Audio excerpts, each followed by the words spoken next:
ఆర్థిక లావాదేవీల్లో చక్కగా మంచి జరుగుతుంది. వ్యాపారంలో భాగస్వాముల మధ్య సరైనటువంటి సఖ్యత, అవగాహన ఉంటుంది.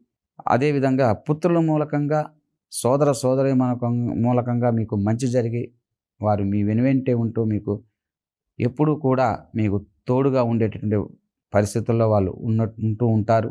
అలానే చివరి అంకె 4, మధ్యలో అంకె 2, ఈ 2, 4 4, 8 నెలలు కూడా చూసుకున్నట్లయితే మీకు సమఫలితాన్ని గోచరిస్తున్నాయి. మొత్తం మీద గత సంవత్సరం కంటే ఈ సంవత్సరం కొంచెం ఉన్నత స్థితిలో మిమ్మల్ని ఉంచుతుంది.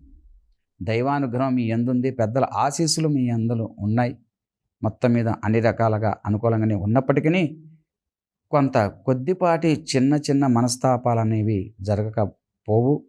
కాబట్టి వాటి నుంచి ఉపశమనానికి మీరు మహాలక్ష్మి అమ్మవారి నామాన్ని జపించడం లేదా లలితా సహస్రనామాన్ని కానీ విష్ణు సహస్రనామ పారాయణం కనుక చేసుకున్నట్లయితే ఇంకా వృద్ధి చెంది మంచిగా ఉండేటువంటి పరిస్థితులు గోచరిస్తున్నాయి.